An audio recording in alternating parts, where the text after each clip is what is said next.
J'ai la délicate tâche et en même temps le très grand honneur de commencer, et de commencer par une notion qui est assez peu connue, voire totalement méconnue, qui est la notion d'épistémicide. Alors je vais commencer tout de suite par un espèce de sondage spontané. Je vais vous demander de lever la main ceux qui savent ce que c'est, qui en ont déjà entendu parler ou qui en connaissent un petit peu près la définition. Voilà, très bien. Mais écoutez, c'est super, ça justifie ma présence ici. Moi, je suis là pour essayer de vous expliquer en quoi, finalement, cette notion, elle est fondamentale et en quoi elle peut vous aider sur un certain nombre de termes et dans votre vie quotidienne. Alors, c'est le format qui veut que moi, je sois d'un côté et que vous soyez de l'autre. Mais clairement, ça ne peut fonctionner que si nous décidons d'interagir ensemble. Alors, je vais vous demander de participer et de vous engager avec moi sur 3 points. 3 engagements mutuels. Je m'engage à vous donner les outils et les instruments pour les atteindre et j'espère que vous vous engagerez à essayer de les mettre en pratique. Premier point, j'aimerais qu'à la fin, à l'issue de ce talk, vous ayez pleinement conscience de ce qu'est un épistémicide. Non seulement que vous sachiez ce qu'est un épistémicide, mais qu'en plus, vous sachiez le reconnaître lorsque vous en voyez un. Parce que c'est le deuxième point. En réalité, chaque personne qui est assise dans cette salle a déjà subi des épistémicides. Non seulement on a subi, et ça c'est la deuxième partie du deuxième objectif, c'est qu'aussi vous participez à le reproduire et à le diffuser. Et ça c'est mon 3e objectif. J'aimerais qu'en comprenant ce qu'est un épistémicide, eh bien, vous puissiez, en appliquant cette notion et en vous l'appropriant, changer le monde. Alors vous allez me dire, bon, Fatima Kemila, on la connaît depuis à peu près 1 minute 50, et elle nous dit qu'à travers un concept un peu opaque, abstrait, on va pouvoir changer le monde. Alors ne vous engagez pas sur le 3e point. C'est moi qui m'engage à vous donner les outils et les instruments nécessaires pour pouvoir y parvenir. Alors, j'ai réfléchi à la façon finalement la plus intuitive et la plus spontanée de vous expliquer ce que c'était qu'un épistémicide. Et je me suis dit qu'en fait, vous en aviez tous vu un au début d'année, celui-là. Février 2015, musée de Mossoul, 2e plus grand musée d'Irak. Et là, on y voit des djihadistes. Alors à chaque fois que je vais mettre des guillemets, c'est simplement que je reprends des notions qui sont des notions médiatiques que tout le monde connaît, mais avec lesquelles je me distancie. J'ai juste pas le temps de vous expliquer à chaque fois pourquoi est-ce que je me distancie de ces notions. Mais qu'est-ce qu'on voit ? On voit ces hommes qui, à coups de masse, de marteau-piqueur ou de kalachnikov, détruisent des éléments, des vestiges, des statues, toutes sortes de traces d'une science qui a existé auparavant. C'est ça un épistémicide. C'est ça la version matérielle de l'épistémicide. Ça fait du bruit, ça se voit. C'est la destruction organisée d'une science et d'une forme de savoir qui nous dérange pour une raison ou pour une autre. Mais, si vous avez prêté attention au titre de ce talk, le titre de ce talk précisément c'est « Histoire d'une mort silencieuse des sciences ». Ça, c'est pas silencieux. En fait, ce que j'aimerais vous montrer, c'est que ça, c'est la version connue d'un épistémicide. Mais les épistémicides les plus efficaces, les épistémicides qui finalement réussissent le mieux, c'est ceux dont on ignore même l'existence.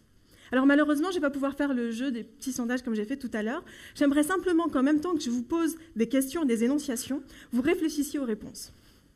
Première question, combien d'entre vous savent que Zadig de Voltaire, un des grands classiques de la philosophie et de la littérature des Lumières, est directement inspiré du Coran ? J'ai dit que ce n'était pas un sondage cette fois-ci. Vous voyez, c'est Sourate la caverne, directement inspiré. Si je vous disais qu'Alexandre Dumas, l'un des plus grands romanciers du 19e siècle en France, était noir. Il a écrit Les Trois Mousquetaires, il a écrit Le Comte de Monte Cristo. On continue ? Je vais prendre d'autres domaines. Si je prends le domaine historique, combien d'entre vous savent qu'il était interdit d'importer et de commercer des esclaves noirs musulmans parce qu'ils étaient considérés comme potentiellement trop subversifs et trop révolutionnaires? Combien d'entre vous savent que l'empire le plus grand que ce monde n'ait jamais porté, c'est l'empire de Gengis Khan? C'est 4 fois celui d'Alexandre le Grand. C'est 2 fois l'empire romain. C'est 32 millions de mètres carrés au XIIIe siècle. Qu'est-ce qu'on sait de cet empire, au fait? Combien d'entre vous savent que Ludwig van Beethoven avait une mère qui était arabo-musulmane, probablement noire?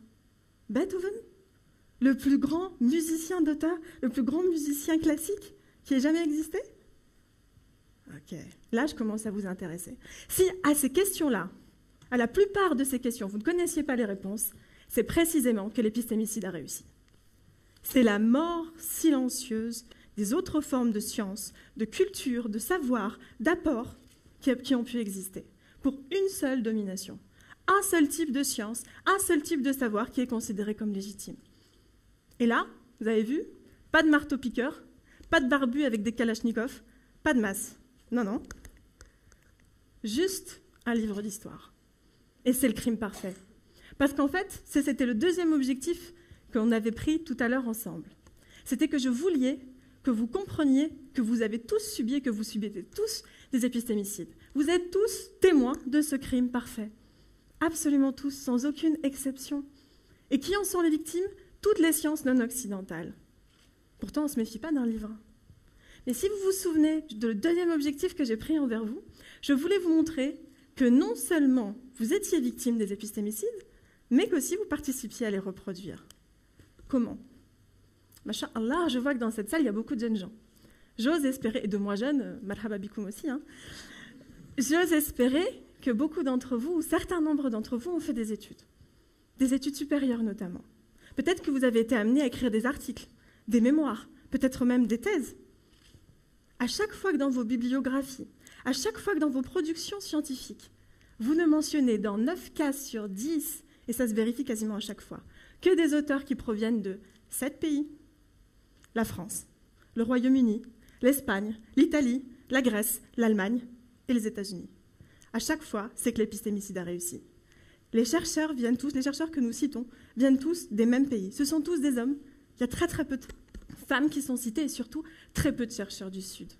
Nous-mêmes, qui pouvons nous considérer comme étant des minorisés, nous minorisons, nous excluons, nous discriminons ces chercheurs du Sud.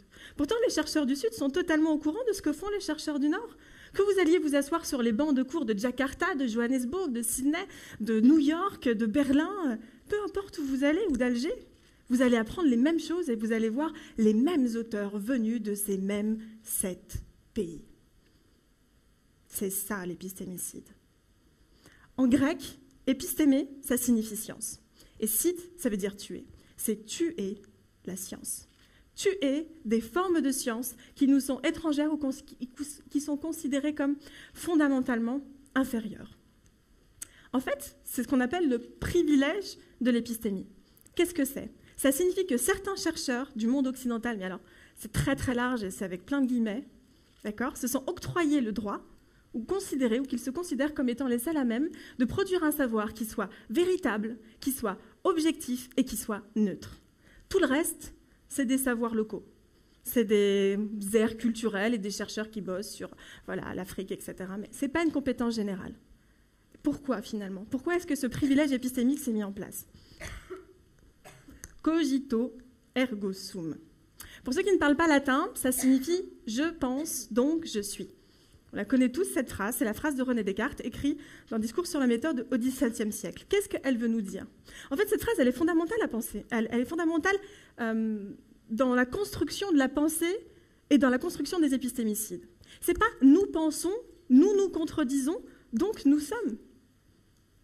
Il y a l'exclusion de fait des autres. Ce n'est pas « Dieu m'a créé, donc je suis ».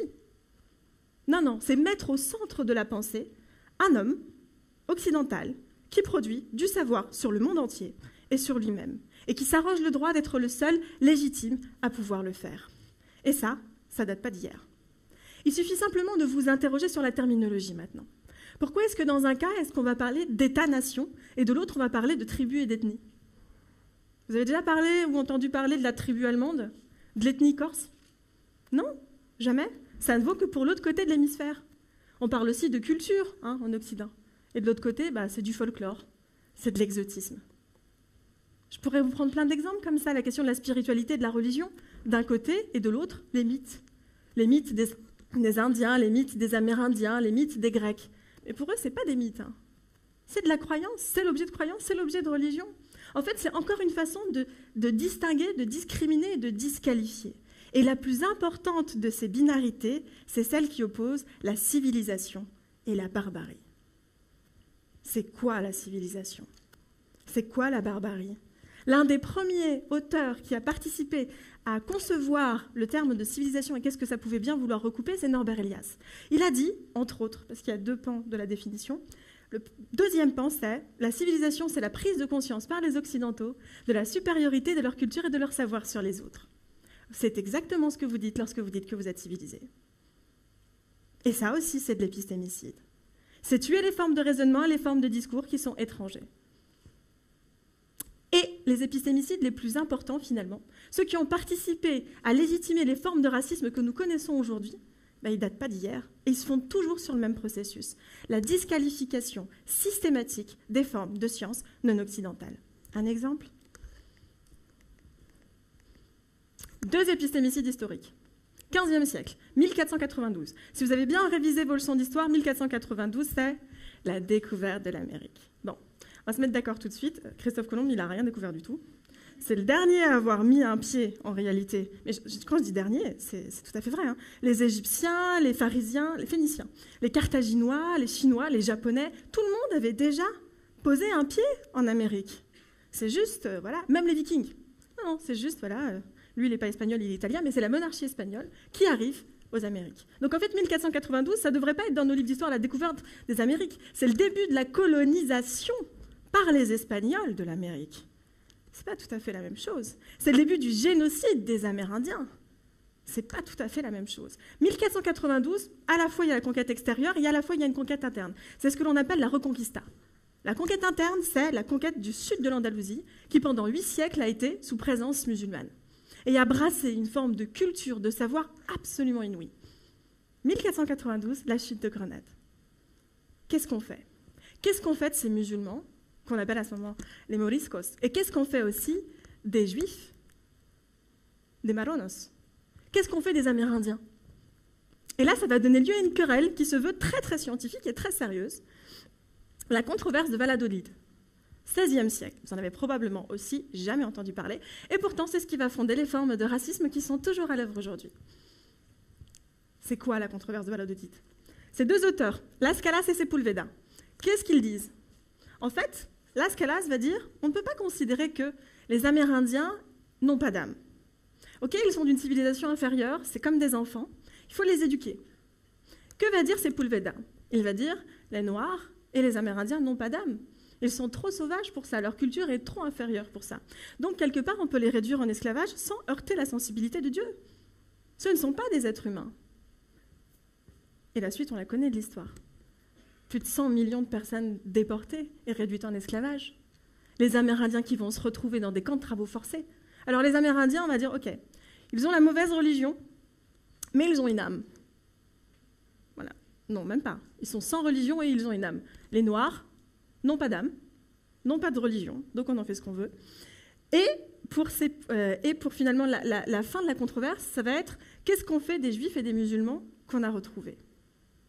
Qu'est-ce qu'ils vont mettre en place ? Ils vont mettre en place la première politique eugéniste de l'histoire de l'humanité, la première politique raciale de l'histoire de l'humanité, avant même la chute de Grenade, avec la mise en place de ce qu'ils ont appelé la pureté de sang. Si vous voulez être considéré comme impur de sang, il faut que vos ancêtres soient chrétiens. Si vous ne l'êtes pas, vous êtes biologiquement inférieur.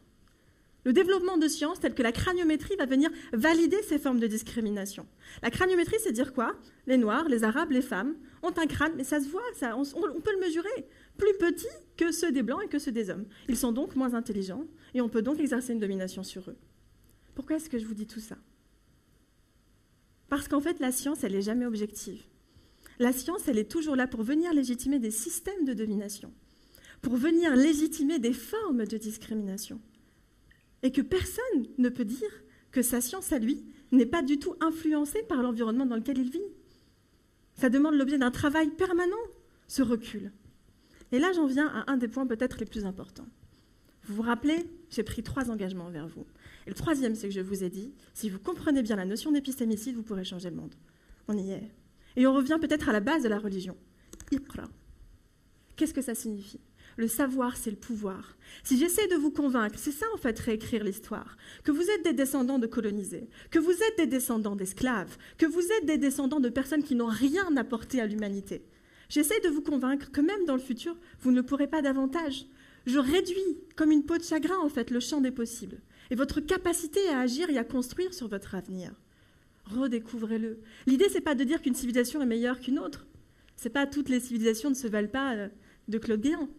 Non, non. L'idée, c'est simplement de dire qu'il faut accepter qu'il existe des sciences différentes et que chacun peut apporter sa pierre à l'édifice. Et là, ça m'emmène à la réflexion de Cheikh Mohammed ibn Abdel Wahhab, qui dit quoi sur la question de la science? Il dit la science, c'est comme un arbre. Et les fruits de cet arbre, c'est la mise en pratique de la science. Si vous ne mettez pas en pratique les 6 talks que vous allez voir et ce que je viens de vous dire, c'est comme un arbre infécond. C'est comme un arbre qui ne donne pas de fruits. C'est du bois mort. Moi, ce que je vous propose, c'est de ne pas être du bois mort, de récupérer le bois de cet arbre, de le tailler et de commencer à écrire l'histoire. L'écrire comme des acteurs à part entière. L'écrire à la place de ceux qui ne peuvent pas l'écrire eux-mêmes. J'aime beaucoup ce proverbe africain qui dit « Tant que les lions n'auront pas leurs propres historiens, les histoires de chasse seront toujours écrites à la gloire des chasseurs. » Écrivez l'histoire pour les lions. Le thème de ces talks, c'est le nouveau souffle. Vous êtes le nouveau souffle. Et vous pouvez écrire les plus belles histoires qu'on ait jamais lues depuis très longtemps. Assalamu alaikum wa rahmatullahi wa barakatuh. Merci de votre attention.